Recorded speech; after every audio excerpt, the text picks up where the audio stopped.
Olá, boa tarde. Sejam muito bem-vindos ao nosso primeiro dia de muitos seminários do Comitê de Mediação e Arte e Educação da Rede Latino-Americana de Estudantes de História da Arte. Meu nome é Ana Beatriz Acioli, faço parte da equipe da coordenação, junto com meu colega, Giorno Angeloni. E conforme a divulgação estabelecida e as falas das minhas colegas de evento, hoje eu vou trazer uma breve contextualização do campo, entendendo que o campo é interdisciplinar da arte e educação e da prática de mediação cultural. Então, a gente hoje vai entrar na perspectiva do Estado do Rio de Janeiro. O seminário surgiu com uma demanda de propostas de atividades públicas do comitê para evidenciar a importância, né, da arte e educação brasileira, principalmente aqui no Rio de Janeiro. Compreendemos que o recorte e as pautas que serão levantadas aqui, elas estão sendo levantadas como uma pincelada nos temas importantes, né? Então a gente vai acabar mencionando um pouco de precarização, formação, mercado e organização das instituições. Portanto, é fundamental para o comitê promover um encontro tão potente como esse, em seu terceiro ano de atuação. A Rede LIA é uma iniciativa que visa conectar estudantes de História da Arte de toda a América Latina, promovendo o intercâmbio de ideias, pesquisa e experiência. A rede, ela busca fornecer uma comunidade acadêmica, né? Fortalecer essa comunidade em seus territórios, participando de eventos, congressos, além de conectar, né, virtualmente outros estudantes e outros profissionais da área. Hoje, eu falo pelo Comitê de Mediação e Arte e Educação, que iniciou suas atividades lá em 2021 e retornou, né, em 2024, comigo e com Giorno Angeloni na coordenação. Agradeço a contribuição dos membros, juntamente com a equipe da gestão da rede e as pessoas presentes aqui nesse encontro. Com esta apresentação, eu quero falar sobre a importância da arte e dos processos pedagógicos na formação dos indivíduos, principalmente indivíduos críticos e criativos. A arte consegue transformar as nossas percepções do mundo, a nossa vida, toda a questão ao redor da gente e nós mesmos, né? Mas como podemos aproveitar esse potencial na educação? Para tanto, enquanto eu vou falando o contexto histórico, os nossos slides vão trazendo alguns trechos de textos que possam oferecer uma nova reflexão sobre o campo, né? Entendendo que o campo de atuação na arte, educação e mediação cultural é algo versátil. Então, vamos para o debate, vamos conhecer algumas referências novas.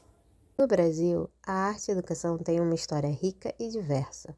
Nos anos 1920 e 1930, o movimento da Escola Nova, liderado por Anísio Teixeira e Fernando de Azevedo, valorizou a experiência e a arte no processo educativo. Mais tarde, na década de 1950, Augusto Rodrigues fundou a Escolinha de Arte do Brasil, pioneira na democratização da arte para crianças. Segundo Raimundo Matos de Leão, escritor, ilustrador de livros infantis e professor de arte, o ensino de arte, na perspectiva dele, rompe barreiras de exclusão, visto que a prática educativa está embasada não no talento, e muito menos no dom, mas na capacidade de experiência de cada um. Em paralelo a isso, temos o histórico de mediações em espaços não formais. Desde as primeiras discussões na década de 50, lideradas por Ercília Castanheira e Sigrid Porto, até a sistematização da área nos anos de 1990, impulsionada pela especularização da arte e da necessidade de educar o público não especializado. A abordagem triangular proposta por Ana May Barbosa foi fundamental para articular a leitura, produção e contextualização da obra de arte, fornecendo autonomia para os educadores. Hoje, a mediação cultural é essencial para ampliar o acesso físico e simbólico aos produtos artísticos, e a sua importância é reconhecida em diversas áreas. A partir do seminário, vamos explorar como a mediação cultural pode ser uma ferramenta poderosa para promover educação e inclusão cultural. A mediação cultural é uma prática fundamental para aproximar os públicos das obras de arte, do patrimônio e, principalmente, da cultura, né? Ela estimula o diálogo e a interpretação ativa, permitindo que as pessoas se apropriem da arte de maneira significativa. A arte e a educação pode ser uma ferramenta poderosa para ampliar a sensibilidade estética, a criatividade e o pensamento crítico. Ela permite que os alunos experimentem, criem e interpretem de maneira autônoma. Além disso, a arte e a educação pode ajudar a desenvolver habilidades muito importantes, como a resolução de problemas e a colaboração. Em resumo, é fundamental a valorização e a promoção de arte e educação e da educação museal em escolas, em nossas instituições museais, centros culturais e em comunidades. Trago para vocês alguns exemplos que possam aprofundar e incentivar mais o nosso futuro debate, né? O primeiro é que o Rio de Janeiro é a cidade que mais consome cultura no Brasil, a partir da pesquisa realizada pela J.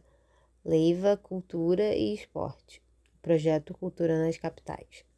Contudo, o acesso é desigual. A maioria dos participantes da pesquisa associa cultura a bem-estar e defende o investimento público, mas mesmo assim, as áreas mais extremas da cidade, de menor renda e escolaridade, e mais distante dos locais com maior infraestrutura cultural, costumam registrar os menores índices de acesso. A gente tem a maioria das atividades que o público participa é longe do bairro de onde mora. Isso, na pesquisa, a gente tem 50%.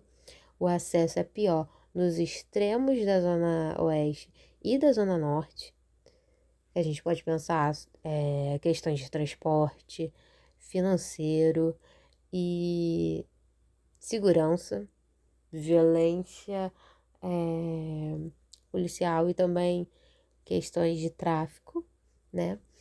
E foram citados 86 instituições, sendo que o CCBB, o Centro Cultural Banco do Brasil, continua sendo o favorito dos visitantes, né? Em questões de exposição, sempre estão carimbando, né?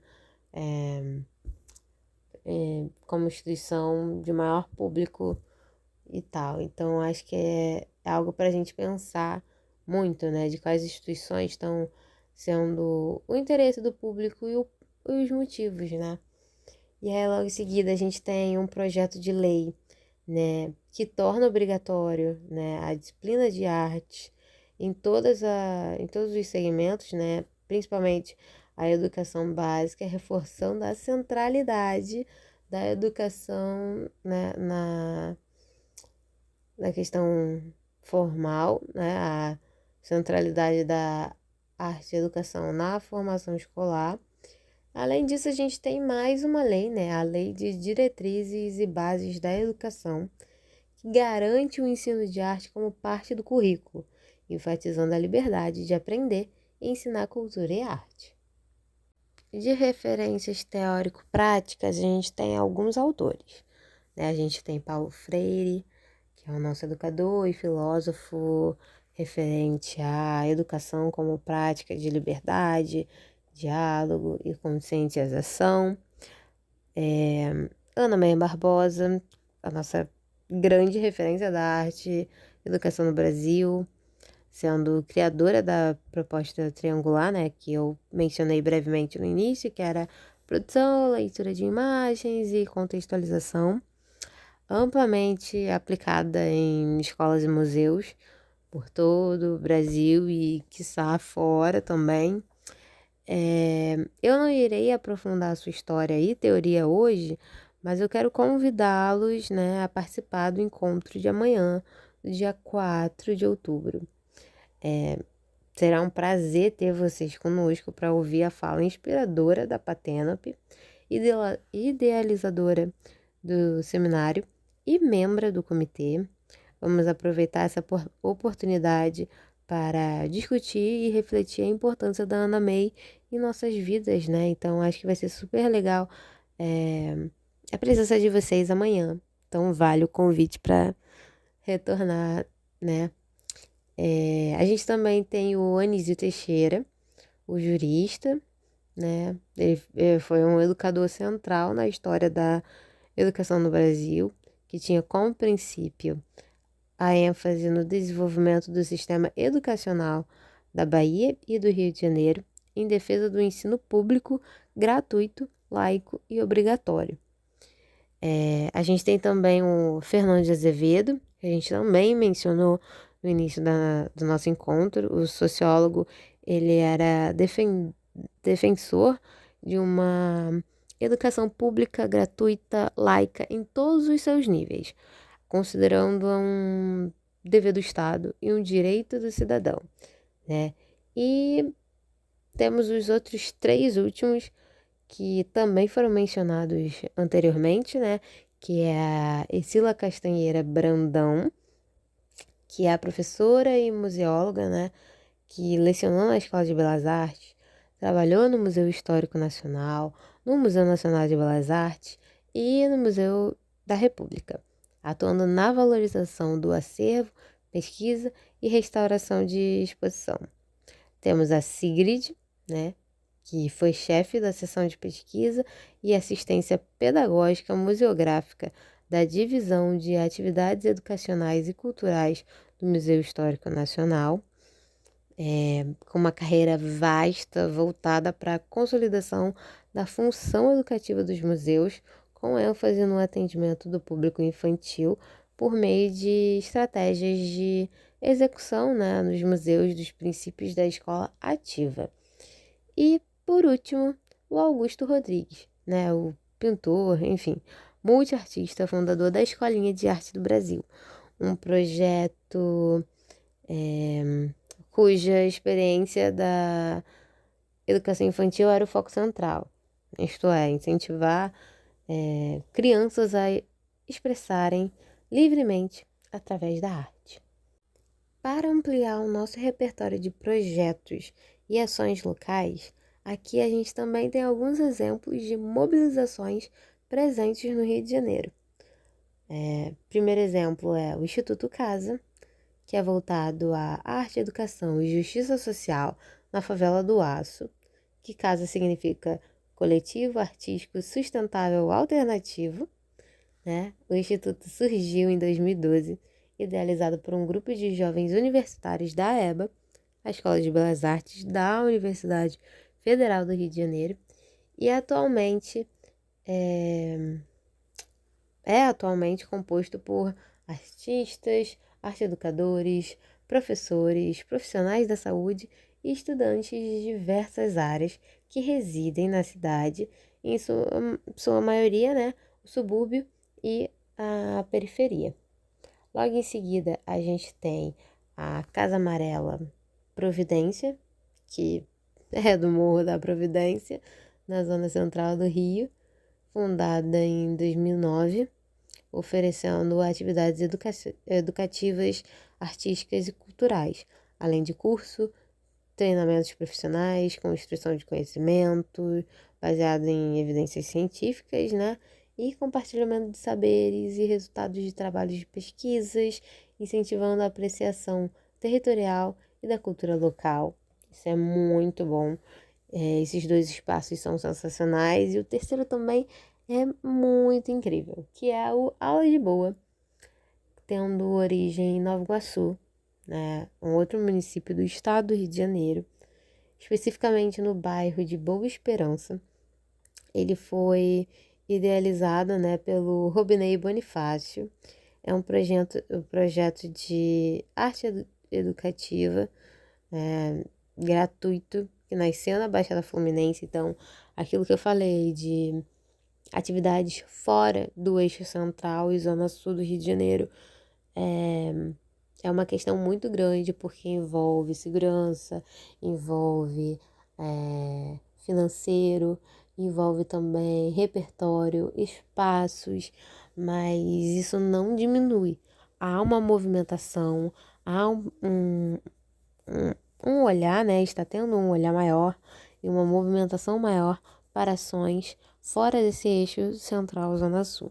Então, vale vocês darem uma olhada, né? Que a aula de boa também vem oferecendo oficinas de desenho para crianças, adolescentes, mães e familiares interessados, né? No próximo slide, vou passar para vocês 3 imagens, né? Quer dizer, uma imagem, um vídeo e uma outra imagem, que são exemplos de momentos desses espaços em atuação, né? Recebendo seu público-alvo ou desenvolvendo atividades fora do território deles, né? De suma importância esses coletivos, essas movimentações, essas mobilizações estarem ocupando outros espaços também, de estarem entendendo o cenário artístico fora e dentro da comunidade. Então, vale dar uma olhada no Instagram desses espaços e de vocês também apoiarem movimentos, coletivos, instituições perto da casa de vocês, né? Eu só tô citando 3, mas vocês podem conhecer mais do que eu tô propondo aqui. E como é um evento internacional, a gente pode pensar para além do nosso Rio de Janeiro. Aqui é só um pontapé de discussão mesmo. Crianças de periferia, entrar numa universidade e num espaço de arte é abrir uma porta para novos mundos. Recentemente tivemos 2 passeios artísticos, um para a FGV e outro para que as crianças pudessem visitar a sua própria exposição na UERJ. Muito importante para aproximar a arte da comunidade e mostrar que todos têm direito à cultura. Esse encontro transforma a visão de futuro e fortalece a cidadania cultural para as nossas crianças. Bom, me encaminhando para o final, eu gostaria de agradecer a companhia de vocês aqui no primeiro dia do seminário. Espero que tenham sido proveitosas as informações listadas por nós aqui no primeiro dia. A Rede Latino-Americana de Estudantes de História da Arte se compreende como um espaço aberto ao diálogo e todo ano a gente tem a convocação, né, o convite a novos participantes. Então, foi muito importante essa conversa, a presença de vocês, entender também a presença dos brasileiros no comitê. O comitê envolve 16 pessoas, né, membros ativos, sendo 7 brasileiros. Então, muito obrigada por essa troca. No nosso próximo bloco teremos a apresentação do Jonathan Santos, do Museu de Imagens do Consciente daqui do Rio de Janeiro. Deixo o contato para futuras parcerias. Além disso, quero realmente agradecer a presença de todos vocês. Foi sensacional. E gostaria de fazer para finalizar, gostaria de fazer um pedido, né?